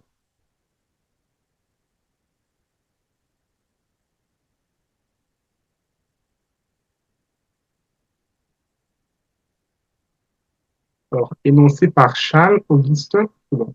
Alors, c'est Charles-Augustin de Coulomb. Donc, ce qui se passe maintenant, c'est qu'on veut vraiment essayer, par un calcul mathématique, de trouver le module de cette force. Parce que depuis, on dit, si on a deux charges qui sont proches l'une de l'autre, elles s'attirent, elles se repoussent selon le signe de la charge, mais jusqu'ici, on n'a pas vraiment vu un moyen de calculer, de quantifier cette force. Donc, la loi de Coulomb, et c'est justement la deuxième loi fondamentale de l'électrostatique qu'on a vue tout à l'heure, deuxième loi fondamentale de l'électrostatique. Donc, cette loi nous permet justement de quantifier, de calculer le module de la force, soit d'attraction, soit de répulsion entre deux charges. Donc, si Q1 et Q2 sont de signes opposés et que ces charges sont séparées par une distance D, la loi de Coulomb nous dit que la force, que ce soit d'attraction, que ce soit de répulsion, est égale à une constante fois le module des deux charges multipliées divisé par le carré de la distance. Ça veut dire quoi? Je prends la première charge, je la multiplie par la seconde, par la deuxième, et puis je divise par la distance qui les sépare au carré. Oui. Et puis, il y a cette constante, normalement, qui doit être donnée, c'est 9, 10 puissance 9, SI, c'est-à-dire système d'unité internationale. Je suppose que normalement, tu dois pouvoir la retrouver ici à l'intérieur de ton. Donc, ouais, 9, elle est même donnée là, justement, c'est 9 fois 10. Donc, F1,2 et F2,1 se mesurent en newton. Une force se mesure en newton, toujours. Une charge en coulomb. La distance, c'est quoi l'unité SI de la distance? Mètre. Le mètre. Ça veut dire que avant d'appliquer cette formule, il faut te rassurer que ta charge en coulomb, que la distance est en mètres, et de cette manière, le calcul va te donner la force en newton. Oui. C'est important, les unités. La constante K est donnée par 1 sur 4 pi epsilon 0, où epsilon, c'est la permittivité du vide. En gros, la permittivité, c'est cette quantité qui nous dit la tendance qu'aura un matériau à être électrifié. Oui. Après, ce n'est pas trop important parce que, par contre, dans les détails de la permittivité, mais c'est une quantité physique aussi qui est pas mal importante. Ouais. Elle a une valeur de 8,86 fois 10 puissance moins 12.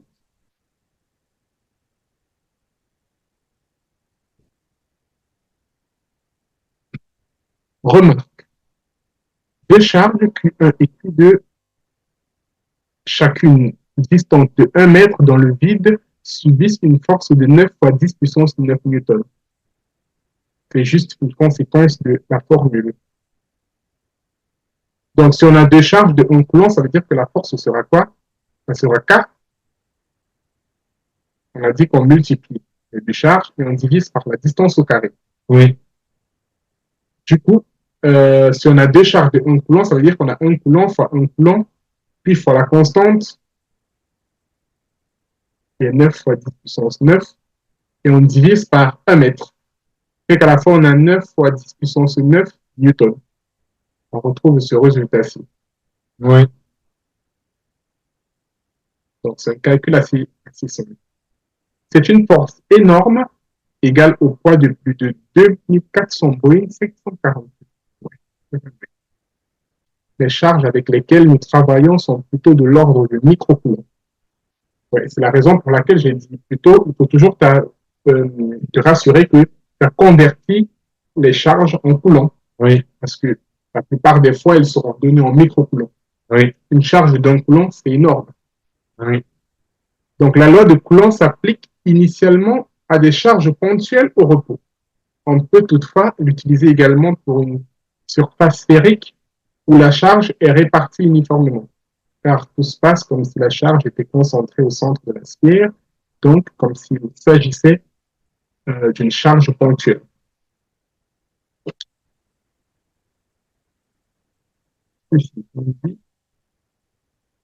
Interaction entre plusieurs charges. Alors, en principe, c'est que vous êtes arrêté.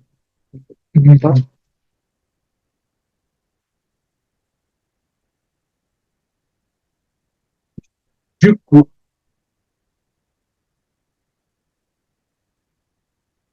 alors, si tu as besoin de faire une pause, tu me dis, hein. oui, c'est bon. Ok. Alors, ah, Ah oui, non, ça, on n'a pas reçu. oui, je sais qu'on ouais, c'est vrai, on n'avait pas enregistré ça. Du coup, on va passer donc aux exercices. Oui.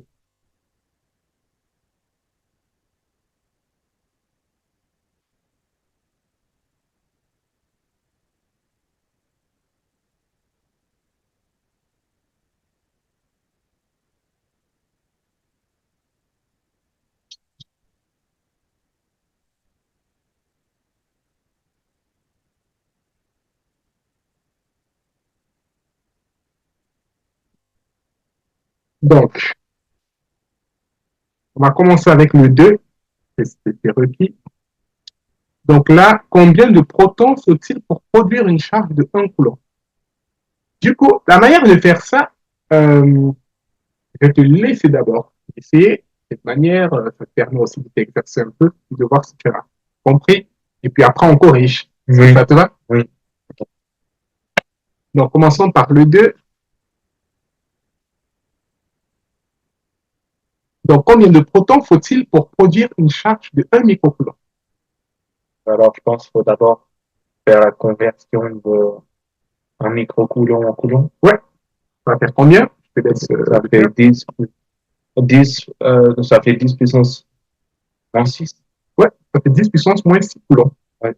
Ouais. Ouais. Microcoulomb, ouais. Égale à Et, 10 puissance moins 6. 10, 10, 8. Comment on fait pour trouver le nombre de protons qu'il faut pour produire cette charge? De quoi a-t-on besoin?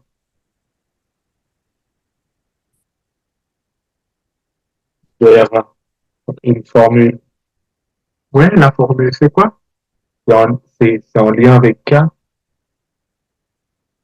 On a besoin d'une formule qui relie le nombre de protons, Oui. la charge électrique et la charge élémentaire. Et cette formule, c'est Q égale NE. On Ah l'a vu oui. tout à l'heure, si tu te Ah oui, rappelles. oui. Alors, on a, alors je peux faire ça sur une feuille séparée.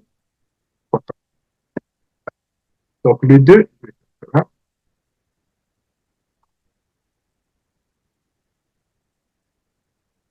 Et E, c'est une constante. E, c'est une constante. Donc, on a Q égale NE et justement, le E, c'est une constante. On a vu plutôt que c'était 1,6 fois 10 puissance moins 19 coulombs. Oui.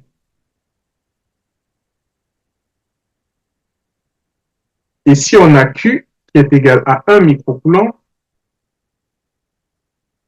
qui est 10 puissance moins 6 coulombs, on va essayer de retrouver N. Du coup, ça veut dire que N sera donné par quoi? Attendez, je marque juste. Ok, vas-y.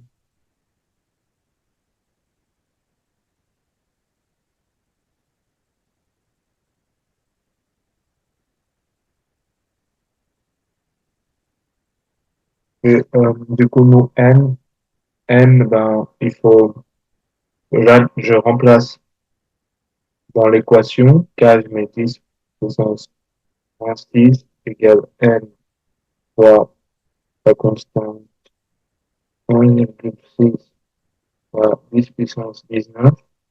Et je, j'isole Ouais, justement. n. Et du coup, si je laisse n seul, ça me fait n égale 10 puissance moins 6 Mhm. divisé par 1,6 fois 10 puissance moins 19. Et après, je prends ma calculette pour faire. Justement, calculer.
Donc là, il y a une calcul. Après, c'est pas une calcul Ouais, scientifique.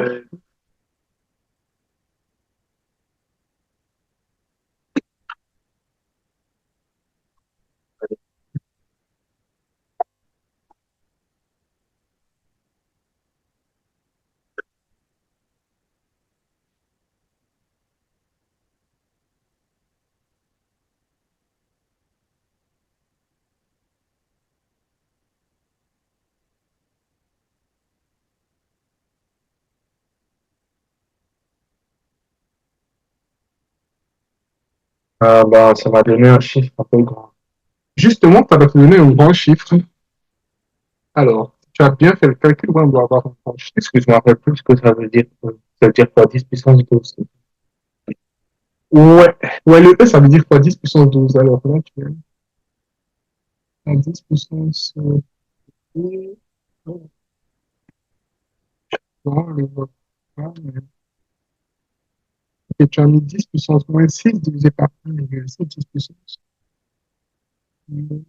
Ouais, donc ça fait ouais, 6,25, 10 puissance 7. Et l'unité, c'est coulomb. Alors, est-ce que l'unité, c'est le coulomb? Ah non, Bien sûr. non, parce que c'est n. N, c'est un nombre. Ça n'a pas d'unité. Ah, bah oui, ok, excusez-moi. Ok. C'est le nombre d'électrons, il n'y a pas de souci. Alors, Du coup, on passe au B. oui, Alors, combien d'ions de Mg de plus faut-il pour produire une charge de 3,2 10 puissance moins 13? alors, oui. Combien de ions? Une charge de 3,2 10 puissance 13 coulombs. Mhm. Voilà. Alors, tu sais, lorsque tu as un problème en physique, la première chose qu'il faut, la première question qu'il faut te poser, c'est qu'est-ce qu'on cherche? Deuxième question, de quoi avons-nous besoin? C'est-à-dire, quelle formule est-ce qu'on doit utiliser pour trouver cette quantité? Ici, on cherche quoi? On cherche un nombre d'ions. Mhm. Du coup, lorsque tu y penses, quelle est la formule qui relie un nombre, que ce soit d'atomes, d'électrons, d'ions, à la charge? Bah, Q, C'est justement cette même relation. Q, Q égale NE, la même relation. Donc, pose-toi toujours la question, qu'est-ce qu'on cherche? On cherche un ok, nombre, du coup, on cherche N. oui, Alors, il ne faut pas être confus par le fait que dans le premier cas, on cherchait le nombre de protons, et oui, ici, on cherche le nombre d'ions. Le N représente un nombre. Du coup, ça peut être un nombre d'atomes, un nombre d'ions, un nombre de Oui. protons, un nombre de Ok. charges. Alors, du coup, là, c'est-à-dire que, Donc, c'est la même formule, N égale Q sur E, qu'on a utilisé tout à l'heure. La seule chose qui va changer, c'est Q. Q, dans ce cas, c'est quoi? C'est 3,2 10 puissance moins 13. ok. Alors, U, U, 3, 3,2 10 puissance moins 13. Non? Et puis, on va diviser par quoi? ben, par E, et E dans la constante, euh, 10, 1,6 fois 10 fois 10, non, non, 1,6 fois 10 puissance moins 10 Alors, petite remarque. Ce sont des ions de quoi qu'on cherche? de Mg plus plus. Plus, ça veut dire que la charge, c'est combien? La charge, c'est 2 plus. C'est 2 plus. Oui. Ça veut dire qu'on ne va pas juste diviser par la charge d'un électron, mais on va diviser par 2 fois la charge d'un électron. Du coup, Est-ce ça que veut tu dire, comprends la logique? ah oui, du coup, attendez, ça veut dire que là, on va faire 3,2 fois 10 puissance moins 13 divisé par 2 fois 1,6 fois 10 puissance moins 10. Exactement. Dans le premier cas, on avait juste, on cherchait le nombre de protons, Oui, qui veut dire qu'on a divisé par la charge d'un proton, oui, qui est juste de 1,6 puissance moins 19. Mais si on a Mg++, on doit multiplier cette charge par 2. Si on a, supposons, une charge de 3 plus, mhm, on va multiplier cette charge par 3 et ainsi de suite. ok. Donc, c'est le calcul et puis tu obtiens ça.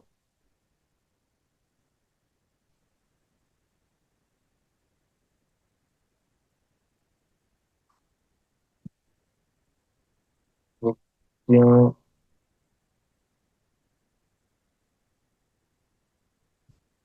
on est en fois, Donc, ça va. Alors, ouais, donc, en fois 1, 10 2, puissance, 3, 4, 5, 6. Ouais. et le 10 puissance 6. 10 puissance 6 ions de magnésium. Donc, c'est un nombre, pas d'unité. Oui, ok, Est-ce parfait. que c'est compris? Oui, Ok, on passe à la question suivante. Numéro 3. On enlève 6 fois 10 puissance 10 électrons par frottement d'une boule initialement neutre et on les dépose sur une seconde boule initialement neutre. Calculez la charge électrique de chaque boule. Ce qui se passe, on peut toujours essayer de représenter ça par un schéma. Donc, on a une boule, on a une autre boule. Donc, on retire un certain nombre, une certaine quantité de charge de la boule A et on la fait passer à la boule B. Et voilà, on a 6 fois 10 puissance électrons. Donc, c'est un nombre, 6 fois 10 puissance 10 électrons.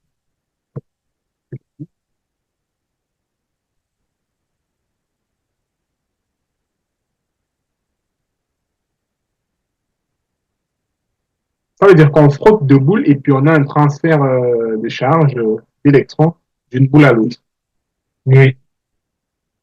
Du coup, ça sera quoi la charge de A et ça sera quoi la charge de B Ben, au préalable? la charge de A, ça sera moins 6 fois 10 puissance 10 électrons. La charge de B, ça sera plus 6 fois 10 puissance 10 électrons. Alors, la question qu'il faut se poser, est-ce que l'unité de mesure de charge, c'est l'électron? L'unité de mesure de charge, c'est Non, quoi, on l'a c'est dit tout à ion, l'heure? C'est le coulomb. coulomb. C'est le coulomb. Euh, Du coup, si on retire une certaine quantité d'électrons à un matériau, comment devient ce matériau? Positif ou négatif? ben, il devient positif. Il devient positif parce qu'il a perdu des électrons. Et l'autre, par conséquent, va devenir négatif. Oui, Du coup, qu'est-ce qu'on veut calculer la charge électrique de chaque boule? Donc, la charge électrique de A, C'est quoi la formule pour calculer la charge électrique? C'est la même formule qu'on a vue tout K à l'heure. N égale Q sur 1. Q égale NE. Ici, Ah on oui, cherche la oui, charge. Q. Ok, Et charge. dans ce cas, quelles sont les données du problème? Qu'est-ce qu'on a et qu'est-ce qu'on n'a pas? Ben, donc, on a Q. Ah non, non, pardon, on a N Ouais, et ben, E. Du coup, on peut faire le calcul on peut faire le techniquement. calcul, justement. Donc, Q égale NE. N, c'est 6 puissance 10. Et E, 1,6, 10 puissance moins 19. Et la réponse sera en coulomb. Donc, je te laisse faire le calcul.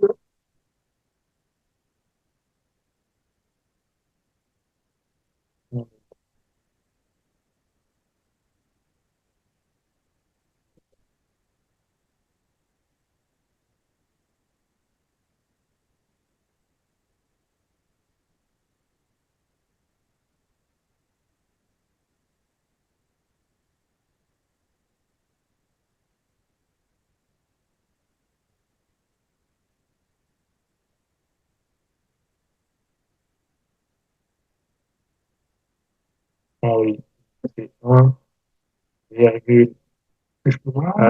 c'est 10 fois. Alors, 10 à la puissance moins, on peut juste compter les zéros. Donc, 1, 2, 3, 4, 5, 6, 7, 8. 10 puissance moins 8 coulombs.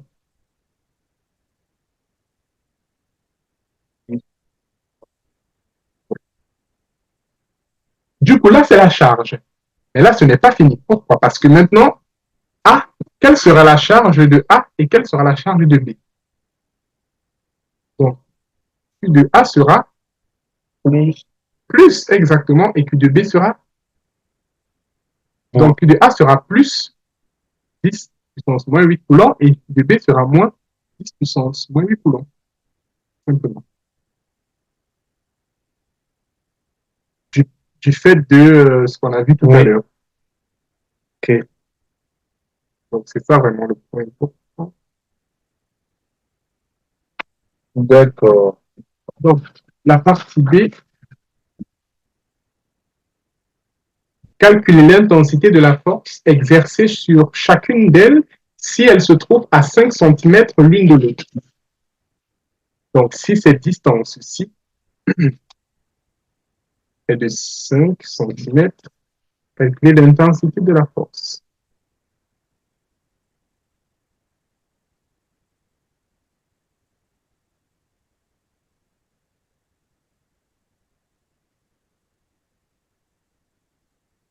On va passer sur notre feuille. Donc, B. Alors, comment on fait pour calculer la force? On a vu la formule tout à l'heure, si tu t'en souviens. Q égale N fois E. Q égale M fois E, Q, c'est la charge. À la On force, veut la c'est force dans ce cas. N égale Q sur E. N, c'est le nombre d'électrons. Et on veut la force. Du coup, on ne peut plus Ah, utiliser cette relation. Il faut ah, utiliser la loi de Coulomb qui nous dit que F est égal à K, Q1, Q2,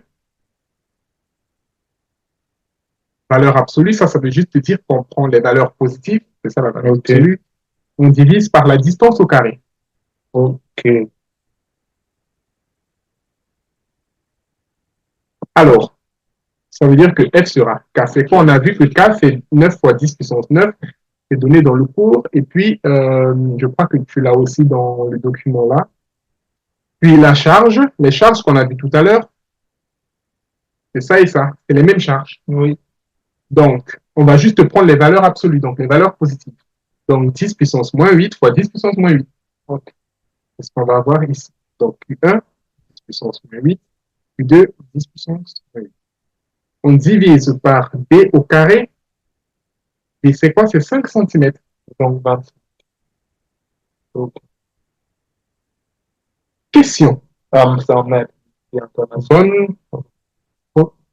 Justement, il faut convertir 5 cm en mètres. Du coup, 5 cm, ça fait combien de mètres? Ça fait 0,05. 0,05 mètres. Exactement. Donc, on va diviser par 0,05 au carré. C'est bien ça. Oui, Je laisse faire le calcul, du coup.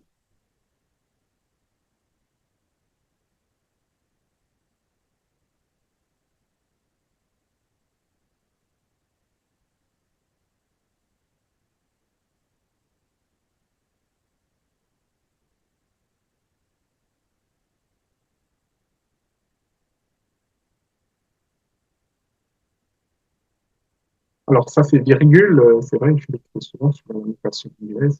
C'est virgule aussi. Mais juste une question là, Ouais, j'ai pas compris un moment pourquoi il y a parce que euh, une quantité A plus 10 puissance moins 8, une quantité 2 moins 1, 10 puissance moins 8. oui, et là, Le moins signe 10. change. Alors, la valeur absolue ici, tu vois ça, c'est deux barres. Ça veut dire qu'on prend uniquement les signes positifs. On ne Ah, tient pas compte du moins. ah, ok. Ah, ok, parce que Donc, c'est juste que là, vous avez mis un Q, du coup, je comprenais pas très bien. alors là, c'est K. Ici, c'est K, Oui, qui est 9 fois 10 puissance 9. ah, Là, c'est Q. Donc là, c'est Q1 et là, c'est Q2. ok. Attends, du coup, vous avez dit que Q1, c'est du coup 10 puissance moins 8. Ouais. Euh, Alors, c'est ça là. Q1, ce sont ces deux charges. Q1, c'est 10 puissance moins 8 et Q2, c'est moins 10 puissance moins 8. Donc, on ne va prendre que le ok. signe positif. Du coup, 10 puissance moins 8 fois 10 puissance moins. Ouais. Là, c'est Q1 fois Q2. Et puis, on va multiplier par K, qui est 9 fois 10 puissance 9. Ah, Donc, ça, c'est une constante. ouais, c'est une constante. Fois 9, 10 puissance. Puis, on divise par la distance qu'on a convertie au préalable en mètres et au carré. Et on fait ça au carré.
La réponse? Ouais, ça me fait. On a le faire.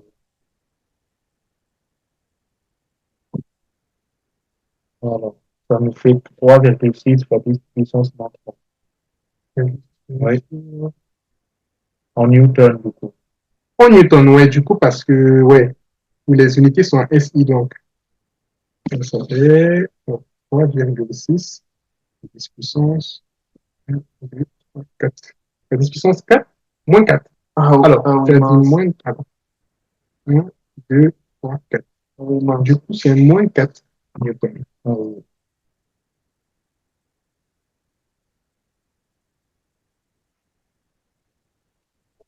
Compris? Oui, Après, tu auras toujours la vidéo. S'il y a des trucs que tu n'as pas compris, tu oui, peux toujours revenir sur la oui, vidéo. Et puis, si tu ne comprends toujours pas, tu peux m'envoyer un message. Tu me dis, tu n'as pas compris. oui. Je te réexplique, que je te fais un voice. Parfait. Il n'y a pas de souci. Donc, on va essayer de terminer les deux Oui. autres questions.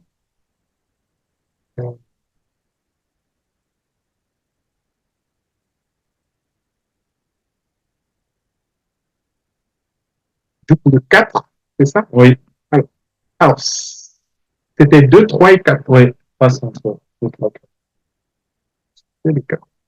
Donc, dans l'atome d'hydrogène, la distance entre le proton et l'électron vaut ceci. Calculer l'intensité de la force électrique entre le proton et l'électron. Du coup, pour On va faire refaire la un... formule d'un force. Ouais, on va refaire. Alors, je vais juste représenter un schéma. Donc, on a le proton dans l'atome d'hydrogène qui est là. Le proton est ici. Ouais. Il est positif du coup. Et puis, on a l'électron qui est là. Elles sont séparées par une distance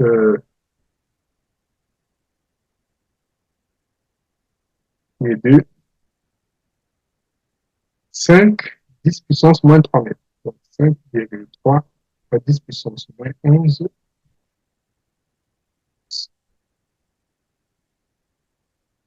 Ouais.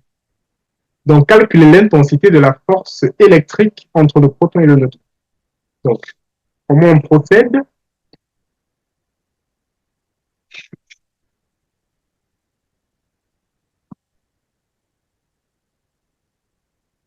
Attendez, je vais juste faire le schéma. Ouais, justement, c'est cette formule-là, tu l'as bien noté. C'est justement ça. Donc, F égale K, Q1, Q2, c'est parti au K. Ok. Alors, bah, du coup, nous, je peux déjà dans l'équation, On est K. ben oui, la On est K, constante, on peut déjà l'écrire. Ça fait 9 fois 10 puissance 9. exactement. Q1, c'est quoi? Et Euh, Q2, c'est quoi? euh, attendez, il faudrait que j'aie la consigne sous mes yeux pour savoir, parce que je... Ah non, en fait, pardon.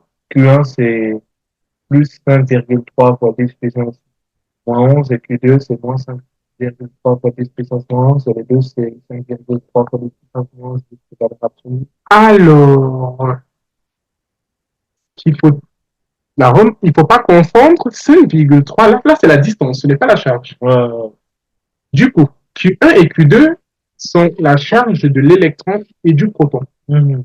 On Bon, a plus, c'est... justement, la charge du proton, c'est positive et la charge de l'électron, c'est négatif. Mais maintenant, c'est quoi la charge du proton et de l'électron? Est-ce que tu te rappelles, on a dit ça plutôt dans les explications? Un nombre. C'est un nombre, justement. C'est 1,6 fois 10 puissance moins 19. Tu te rappelles, on a dit ça? Euh, euh, C'est dans le cours. ok. Ouais, si tu veux, je peux Oui. te montrer. Ici, on a marqué pour faire le A. Exactement. Là, c'est la charge de l'électron. La charge de l'électron, si tu veux, je vais noter ici. Donc, Q1, c'est la charge du proton qui est 1,6 fois 10 puissance moins 19 coulombs. Et Q2, c'est la charge de l'électron qui est moins 1,6 fois 10 puissance moins 19 coulombs. Du coup, on peut Et remplacer la ça dans charge le... du proton, c'est quoi, vous avez dit? C'est plus 1,7. Plus ou juste 1,6.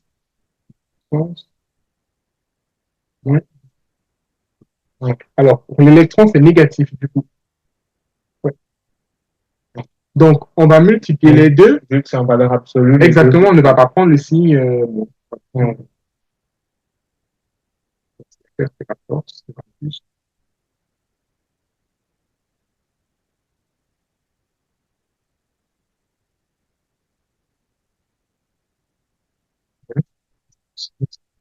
Ouais. 1,6, 10 puissance sur 19, 1,6, 10 puissance sur 19, et tout ceci divisé par la distance au carré, qui est 5,3, 10 puissance moins 11. Alors, je te laisse calculer. Au carré. Ouais, au carré. Voilà, ok. Alors,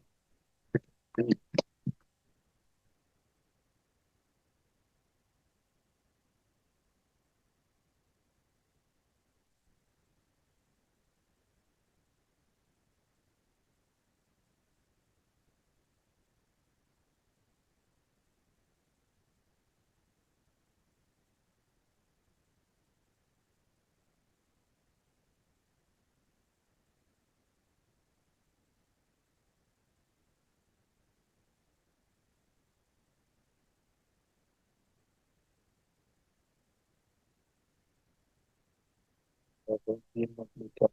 On va faire Ouais, parce qu'après, ce que je vais faire,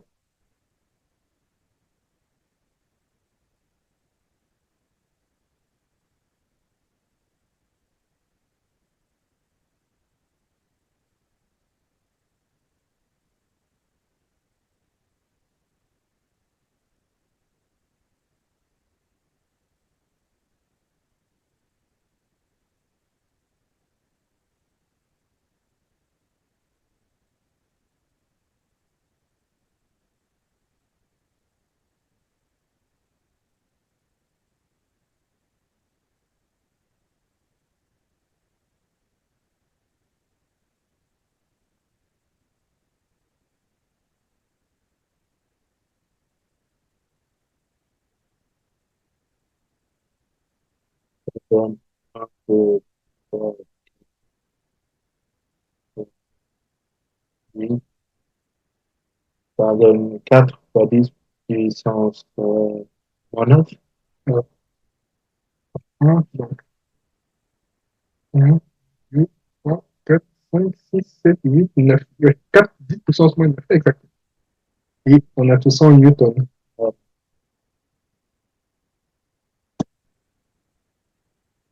Donc, la dernière partie nous dit, alors là, on nous dit calculer l'intensité de la force d'attraction gravitationnelle entre le proton et l'électron et comparer-la à la force électrique trouvée au point A. Alors, est-ce que tu te rappelles la force gravitationnelle, comment on la calcule entre deux objets? Euh, Vous l'avez certainement vu. n'est pas valeur initiale. Ah, Est-ce que vous avez déjà vu ça? Ça vous dit quelque chose? oui, mais ça me dit quelque chose, mais Oui, mais la formule, tu te rappelles plus, c'est pas grave. Alors, pour calculer la force gravitationnelle entre deux corps, c'est donné par G, c'est la constante d'attraction. Alors, c'est pas. Alors, 9,81, c'est le petit G. Le petit G, c'est l'accélération de la pesanteur, 9,81 mètres par seconde au carré.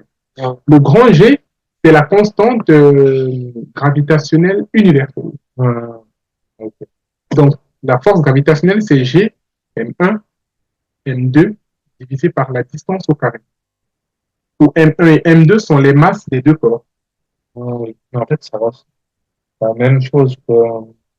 Alors, ça ressemble à ça. Ça se ressemble beaucoup. La seule différence, c'est qu'à la place de K, on a G, et à la place de M1 et M2, on a K. Donc, du coup, G, alors, c'est donné par 6, alors, 6,7, 10 puissance moins 5 unités internationales. Et puis, M1,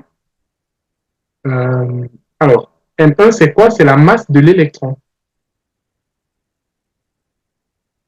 Normalement, tu l'as dans le document, mais je peux te donner. Alors on va noter.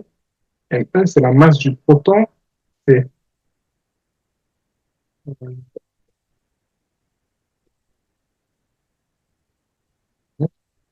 10 puissance 1 kg. Ça, c'est la masse de l'électron. Je veux dire la masse. Alors, là, c'est la masse de l'électron.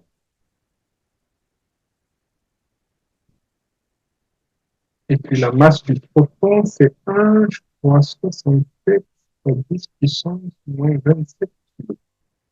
On va vérifier tout cela. Ça veut dire que c'est des trucs qui sont marqués dans le table. Ouais. Alors, je peux vérifier son ligne, vite fait.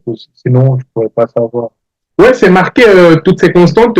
Il faut juste savoir que dans la formule, tu as besoin de la masse de l'électron et du proton parce que les deux sont. On veut calculer la force d'attraction gravitationnelle entre les deux. Ouais, mais le principe.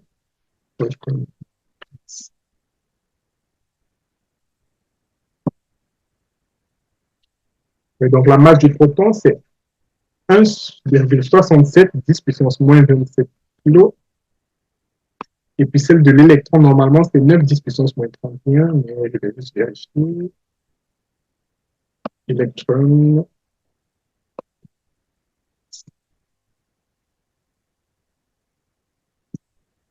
Ouais, 9,1 10 puissance moins 31.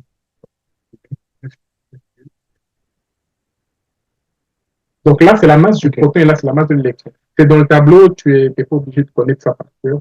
OK. Et puis G, c'est 6,7. Bon, on peut vérifier.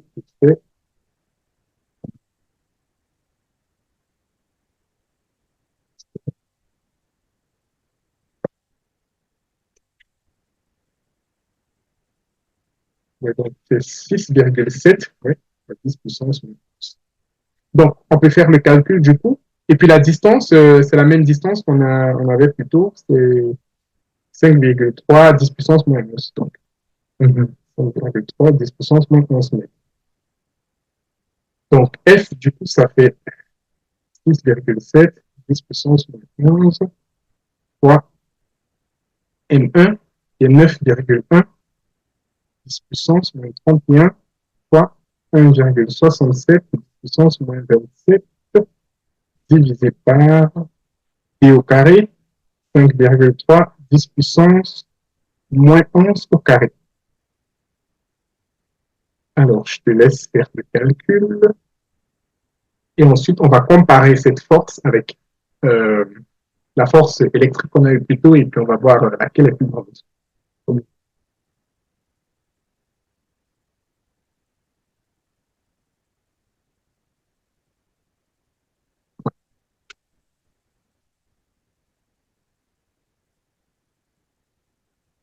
Alors, c'est vrai qu'on a dépassé un peu le temps. J'espère que ça ne te dérange pas parce qu'on a dépassé légèrement le temps, mais le coach avait quelque chose à faire. C'est pas très grave. Dans tous les cas, on a fini dans moins de 5 minutes. Ouais, désolé. C'est juste qu'il fallait faire les exercices, vu que vous allez les corriger demain en classe. Ouais. Voilà.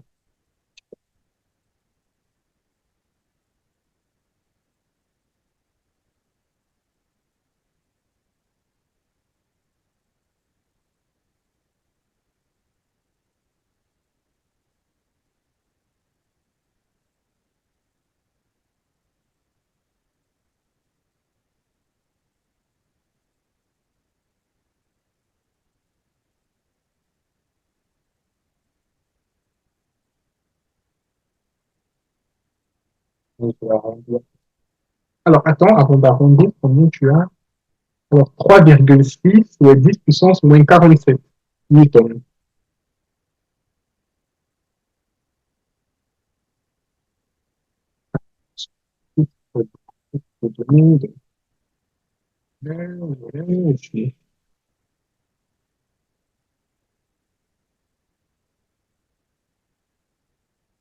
Alors, comment on fait pour voir les termes à droite, là? Là, il ne va rien. On voudrait juste voir si les autres valeurs sont développées. Et alors, j'ai l'impression qu'on ne peut pas voir. Bon, c'est pas grave. C'était juste pour t'assurer quand je crois que tu les as de toutes les manières.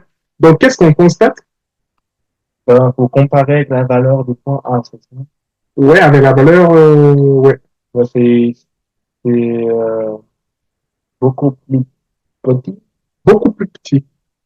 On constate que la force gravitationnelle est beaucoup plus petite.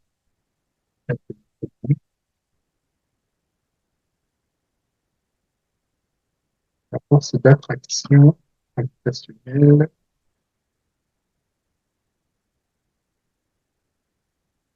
est beaucoup plus petite.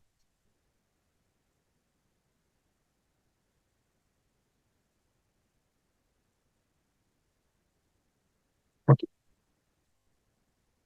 Alors, je crois que c'était tout. Du coup, je vais enregistrer ça. Ah, de toute manière, tu auras ce document, donc, si tu peux revenir. Donc, j'enregistre ça, je t'envoie, et puis la vidéo, faudra un certain temps pour que ça se renverse en MP4. Donc, je vais t'envoyer la vidéo ouais, plus tard dans la Ok. Mais déjà, ça, je peux t'envoyer ça tout de suite. Merci.